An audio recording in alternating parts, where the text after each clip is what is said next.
स्टेशनपासून अनेक ठिकाणी बाहेर स्टेशन्सवर पाणी आहे, त्यामुळे जे चाकरमान्य आहेत त्यांना त्रास तर नक्कीच होतोय। निश्चित। भारती, धन्यवाद दिलेल्या सविस्तर अपडेटसाठी।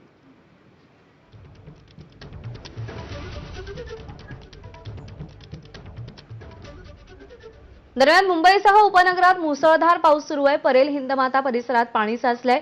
ठाणे, नवी मुंबईतही जोरदार पाऊस कोसळतोय। पश्चिम उपनगर अर्थात अंधेरी, जोगेश्वरी, गोरेगाव, malaड, कांदिवली, बोरिवली, दहिसर, विलेपार्ले, सांताक्रूज, वांद्रे या सगळ्या परिसरात पाऊस सुरू आहे आणि या मुसळधार पावसामुळे सखल भागात पाणी साचायला सुरुवात झाली आहे। रेल्वे वाहतुकीवरही परिणाम झाल्याचं पाहायला मिळतंय। मध्य रेल्वेची वाहतूक 40 मिनिटं उशिरानं आहे, तर हार्बर रेल्वे 15 ते 20 मिनिटं उशिरानं आहे, तर पश्चिम रेल्वेची वाहतूक 10 ते 15 मिनिटं उशिरानं धावतीये। आणि आपण आता ठाण्यातून आढावा घेऊया, कारण ठाणे स्टेशन बाहेर मोठ्या प्रमाणावर पाणी साचलंय। तिथे काय परिस्थिती आमच्या प्रतिनिधींनी जाणून घेतलंय, पाहूया। सध्या मी ठाणे स्टेशन परिसरात आहे आणि ठाणे स्टेशन परिसरात आपण बघतोय कशा प्रकारे स्टेशनच्या समोरचा भाग जिथे पूर्णपणे पाणी झालेलं आपल्याला पाहायला मिळतंय। खरं तर सगळ्या रिक्षा, टॅक्सी या ठिकाणी लागत असतात, मात्र काल रात्रीपासून जो पाऊस पडतोय त्यामुळे ठाणे स्टेशनचा जो बाहेरचा भाग आहे, ठाणे पश्चिमेतला जो भाग आहे तो कशा प्रकारे जलमय झालेला आहे आपण या दृश्यांमधनं दाखवतोय।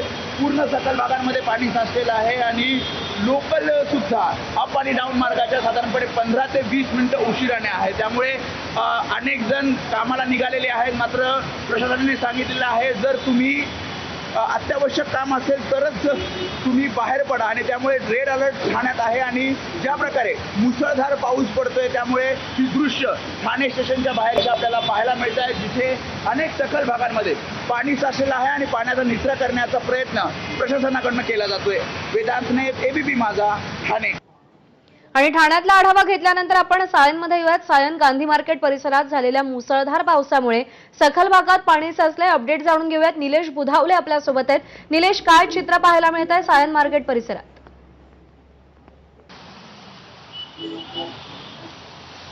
प्रज्ञा, सायन मार्केट परिसरामध्ये मोठ्या प्रमाणामध्ये सध्या पाणी साचलंय।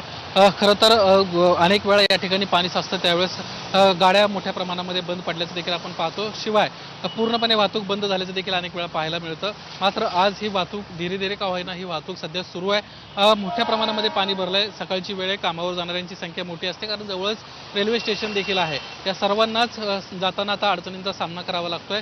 आज शाळांना सुट्टी आहे, त्यामुळं विद्यार्थी जरी नसले तर कामावर जाणारी मंडळी ही असते, त्यांना मात्र अडचणींचा या ठिकाणी सामना करावा लागतोय। महानगरपालिकेचे कर्मचारी समोर आपण पाहतोय त्या ठिकाणी पंप लावण्यात आलेले आहेत आणि पंपाच्या माध्यमातून पाणी उपसण्याचं काम सुरू आहे। मात्र ज्या पद्धतीनं मुसळधार पाऊस रात्रीपासून कोसळतोय, किंबहुना मागच्या 3 दिवसांपासून मुंबईला ज्या पद्धतीनं झोडपलं जातंय त्यामुळं पाण्याचा निचरा होणं जरा अवघड झालेलं आहे आणि त्यामुळं महानगरपालिकेचे कर्मचारी, पोलीस प्रशासन सज्ज आहे। ठिकठिकाणी ज्या ठिकाणी मॅनहोल्स आहेत त्या ठिकाणी देखील ही सर्व मंडळी आहेत। इथं देखील 3 पंप साधारणपणे या ठिकाणी सायन मार्केट परिसरामध्ये असतात। गांधी मार्केट परिसरामध्ये समोर पालिकेचे कर्मचारी काम करताना आपण पाहतोय। दुसऱ्या बाजूला देखील अशाच पद्धतीने 2 पंप लावण्यात आलेले आहेत। एवढं असून देखील या ठिकाणचा पाण्याचा निचरा जो आहे हा होत नाहीये। एवढ्या मोठ्या प्रमाणात पाऊस कोसळतोय आणि त्यामुळं सध्याची ही आपण या गांधी मार्केट परिसरातली दृश्य पाहतोय। गाड्या मात्र संत गतीने या ठिकाणी सुरू आहेत। ज्या पद्धतीनं रेल्वे वाहतूक असेल किंवा रस्ते वाहतूक असेल, पावसाचा जरी बरोबर आहे, त्यामुळे हे चित्र पुरेसं बोलकं आहे की या पावसामध्ये मुंबईकरांनी घराबाहेर पडू नये हे सांगण्यासाठी। निलेश, धन्यवाद दिलेल्या अपडेटसाठी। दरम्यान लाल बहादूर शास्त्री रोडकडून कांजूरमार्ग रेल्वे स्टेशनजवळ जाणाऱ्या मार्गावर 3 ते 4 फुटांपर्यंत पाणी साचलेलं आहे। ही दृश्य आपण पाहतोय एलबीएस रोडवरची। कांजूरमार्गच्या दिशेने जाणाऱ्या रस्त्यावरती 3 ते 4 फुटांपर्यंत पाणी साचलेलं आहे। रस्त्यांना नदीचं स्वरूप आलंय असं म्हटलं तर ते चुकीचं ठरणार नाही। एवढ्या वेगामध्ये हे पाणी रस्त्यावरून वाहत जाताना आपण पाहतोय।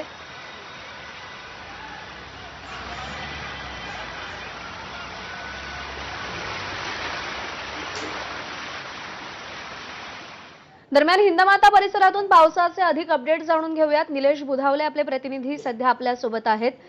निलेश, काय चित्र आहे, काय परिस्थिती आहे हिंदमाता परिसरात? इकडे कायमच वॉटर लॉगिंग होत आहे।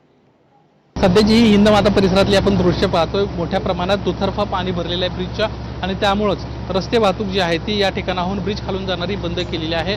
मात्र परळच्या ब्रिजवरून जाणारी वाहतूक जी आहे ती सध्या सुरू आहे। सध्या या हिंदमाता परिसरामध्ये अनेक दुचाकी बंद पडताना पाहायला मिळत आहेत. मोठ्या गाड्यांना अडचणी निर्माण झाल्याचं देखील पाहायला मिळत आहेत. पाणी लवकरात लवकर खाली व्हावं यासाठी पोलीस प्रशासन देखील या ठिकाणी सज्ज आहे. महिला पोलीस आहेत, यासोबतच स्थानिक महानगरपालिकेचे कर्मचारी देखील या संपूर्ण परिस्थितीवर लक्ष ठेवून आहेत. आज अशाच पद्धतीचा मुसळधार पाऊस कोसळू शकतो आणि त्यामुळं नागरिकांना काळजी घ्यावी असं आवाहन देखील करण्यात आलेलं आहे. हवामान खात्याच्या वतीनं जी माहिती दिली आहे त्यानुसार अरबी समुद्रामध्ये कमी दाबाचा पट्टा निर्माण झाला आहे आणि तो आज मुंबईच्या जवळ असणार आहे आणि त्यामुळेच आज देखील मुंबईमध्ये जोरदार पाऊस कोसळणार आहे. कॅमेरामन रुपेश शेलारसह निलेश गोदावले, एबीपी माझा, मुंबई. आणि यानंतर बुलेटिनमध्ये महत्त्वाच्या बातम्यांचा वेगवान आढावा, वेगवान अपडेट्स आपण पाहूया. मुंबई उपनगरातील अंधेरी, जोगेश्वरी, गोरेगाव, मालाड, कांदिवली, बोरिवली, दहिसर, विलेपार्ले, सांताक्रूज, वांद्रे या सगळ्या परिसरात जोरदार पाऊस सुरू आहे. पावसामुळे अंधेरी सबवे पाण्याखाली गेलाय. अंधेरी सबवे हा भाग सखल असल्यामुळे इथं सातत्यानं पाणी भरत आहे. वसई, विरार, नालासोपारा यामध्ये सलग चौथ्या दिवशीही पावसाचा जोर बघायला मिळाला. रात्रीपासून पावसाचा कहर सुरू होता, त्यामुळे वसई, विरार आणि नालासोपारा शहरातल्या अनेक सखल भागांमध्ये पाणी साचलं होतं. काहींच्या घरातही पाणी शिरलंय. शहरी भागासोबतच ग्रामीण भागातील सखल भागातील रस्ते सुद्धा पाण्याखाली गेले होते. दरम्यान वसईतील मुख्य रस्ता एव्हरशाईन रोड या परिसरातून आढावा घेतलाय प्रभाकर कुडाळकर यांनी. वसई, विरार आणि नालासोपारा शहरामध्ये रात्रभर कोसळणाऱ्या पावसामुळे संपूर्ण जनजीवन विस्कळीत झालेलं आहे. नालासोपारा, विरार आणि वसईच्या अनेक रस्त्यावर पाणी साचलेलं आहे. रस्त्यांना जे आहे नदीचं स्वरूप आलेलं आहे. मी आता सध्या एव्हरशाईन मुख्य रस्ता आहे, हा जो आहे वसईहून किंवा नालासोपाराहून जे मुंबई अहमदाबाद राष्ट्रीय महामार्ग आहे याला जोडणारा हा मुख्य रस्ता आहे. आपण जर बघितलं तर पूर्ण रस्त्यावर पाणी झालेलं आहे. वाहनं ही जे आहेत बंद पडत आहेत.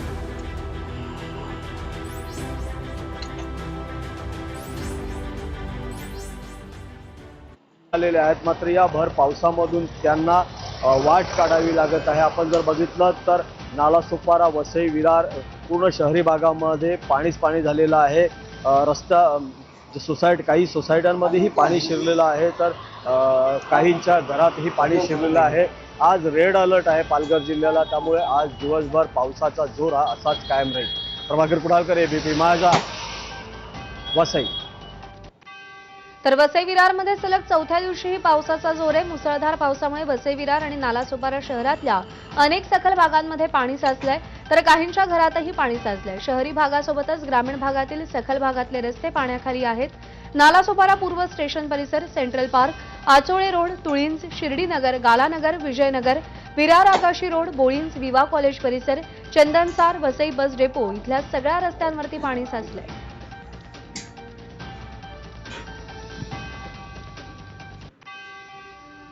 मुंबई उपनगरात सुरू असलेल्या मुसळधार पावसामुळे भाईंदरच्या इंद्रलोक परिसरात भलं मोठं झाड कोसळलं. आज सकाळी 6:30च्या सुमारास रमेश अपार्टमेंट समोर असलेलं हे भलं मोठं झाड उन्मळलं. सुदैवानं या घटनेत कोणतंही नुकसान झालेलं नाही, मात्र रस्ता वाहतुकीसाठी बंद झाला.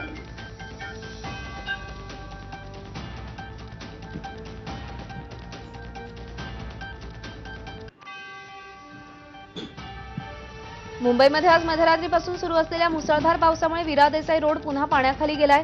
मार्गावरती 3 ते 4 फूट पाणी साचून वाहतुकीला फटका बसलाय. विरा देसाई रोड परिसरातील इमारतीमध्ये देखील पाणी शिरलेलं आहे. मुंबईसह उपनगरात सुरू असलेल्या मुसळधार पावसामुळे गांधीनगर जंक्शन, जेव्हीएलआर, एलबीएस परिसरात पाणी साचलंय. नवी मुंबई पनवेलमध्ये सकाळपासून पाऊस कोसळतोय. मुसळधार पाऊस नसल्यानं शहरामध्ये पाणी साचलेलं नाही, मात्र एपीएमसी भागामध्ये भाजी मार्केटमध्ये पाणी साचलेलं आहे. पाण्याचा निचरा होत नसल्यानं भाजी मार्केटमध्ये पाणी आहे. शाळांना सुट्टी देण्यात आली आहे. महानगरपालिका आपत्ती व्यवस्थापन सज्ज आहे. नवी मुंबईमध्ये आहे ते रात्रीपासूनच पाऊस पडतोय, मात्र मुसळधार पाऊस लागून असल्यामुळे शहराच्या सकल भागामध्ये मोठ्या प्रमाणामध्ये पाणी साचलेलं नाहीये.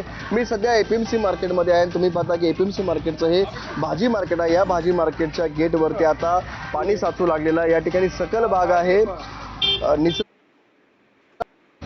पालघर जिल्ह्यात गेल्या काही दिवसापासून पाऊस आहे तो सातत्याने सुरू आहे. कालही पावसाचा जोर होता आणि आज पावसाचा जोर आहे तो आता अधिकच वाढायला सुरुवात झालेली आहे. त्यामुळे नदी नाले आहेत ते ओसंडून व्हायला सुरुवात झालेली आहे. मी सध्या सूर्या नदीच्या तीरावरती आपण बघू शकतो की सूर्या नदीला मोठा पूर जो आहे तो आलेला आहे. अगदी पश्चिम किनारपट्टीचा विचार केला तर पश्चिम किनारपट्टीत सुद्धा मुसळधार पाऊस आहे तो सुरू झालेला आहे. तर दुसरीकडे पूर्वेकडील जो घाटमाथ्यावरील भाग आहे तिथे सुद्धा आता पावसाला जोरदार सुरुवात झालेली आहे. त्यामुळे नदी नाले आहेत त्या ओसंडून वाढत आहेत. सूर्य असू द्या, वैतरणा असू द्या किंवा देहरजा ह्या नद्या आहेत त्या आता प्रभावित झालेल्या आहेत आणि वाहायला सुरुवात झालेली आहे. तर दुसरीकडे आज हवामान खात्याकडून पालघर जिल्ह्याला रेड अलर्ट घोषित केलेला आहे.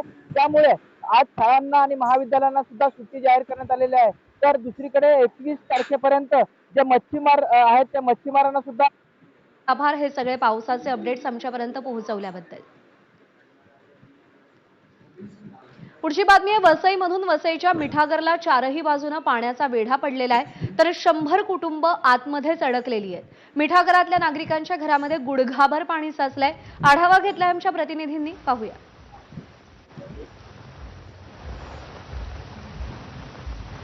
शहरामध्ये काय अशी परिस्थिती निर्माण झालेली आहे. सोसाट्याच्या वाऱ्यासह जोरदार पाऊस भरत आहे. अनेक सखल भागामध्ये पाणी साचलेलं आहे, रस्त्यावर पाणी साचलेलं आहे. आणि मी आता सध्या ज्या ठिकाणी उभा आहे ती वसईची मिठागर वसाहत आहे. आपण जर बघितलं तर संपूर्ण पाणी मिठागराच्या वसाहतीला हा पाण्याने वेढलेला आहे. आतमध्ये जवळपास 100 कुटुंब अडकलेले आहेत. आपण जर बघितलं तर यांना जर इथे या ठिकाणी शहरात यावं लागतं मुख्य रस्त्यावर तर अशा कमरेच्या वर पाण्यामधून यावं लागतं आहे. भयानक परिस्थिती अशी त्यांच्यावर ओढवलेली आहे. आपत्कालीन जी परिस्थिती प्रशासन आहे, आपत्कालीन व्यवस्था इथे दिसून येत नाही आहेत. आतमध्ये जर वयोवृद्ध किंवा अबालवृद्ध जर आजारी असतील तर त्यांना आणण्यासाठी मोठी मेहनत करावी लागते. सर मी काय सांगतो, आज आपण आतून आलेला आहात आहे, काय स्थिती आहे आजची? आतमध्ये किती भारी आहे, एकदम भारी आहे. कोण प्रशासन वगैरे काय बोलतंय, काय फोन वगैरे केला कोणी? कोण ओळखतच नाही प्रशासन, आमच्याकडे कोण येतच नाहीये. कोण येते आमच्याकडे? कोण नाही. हा किती वर्षापासून रस्त्यावर? अरे आमची 3 पिढी झाली इकडे. आम्हाला रस्त्यावरती पाहिजे. खूप सुविधा नाही आमच्याकडे. गावामध्ये पक्का घर पण नाही आहे. किती वेळा नगरपालिकेला सांगितलं आम्ही, किती नगरसेवक. आता नाही किती पाण्यामधून आलात तुम्ही? किती पाणी? तुम्ही बघितलं ना, आम्ही तुम्ही स्वतःनी बघितलं ना एवढा. हा एवढा पाणीमध्ये आम्ही आलो. एवढा पाणी आहे. एवढा पूर्ण पाणी आहे. आतमध्ये किती कुटुंब आहेत वगैरे? 100-150 घर आहेत.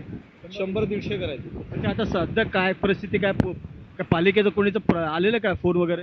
कोणाचा फोन आलेला नाही आतापर्यंत. आणि कमरे एवढा तर घरामध्ये पाणी आहे. नक्कीच 2 ते 3 पिढ्या यांच्या गेलेल्या आहेत, मात्र त्यांची अजूनही अवस्था नाही आहे. कित्येक वर्षापासून हे रस्त्याची मागणी करतायत, मात्र अजूनही त्यांना रस्ता मिळत नाही आहे. म्हणून भर पावसामध्ये जर अशा प्रकारे जर जलप्रवाह झाला, जलप्रलय झाला तर मात्र त्यांची त्रेधा तिरपीट होते. प्रभाकर कुडालकर, एबीपी माझा, वसई. आणि यानंतर बुलेटिनमध्ये काही महत्त्वाच्या बातम्यांचा वेगवान आढावा. सायन ते दादर दरम्यान मध्य रेल्वे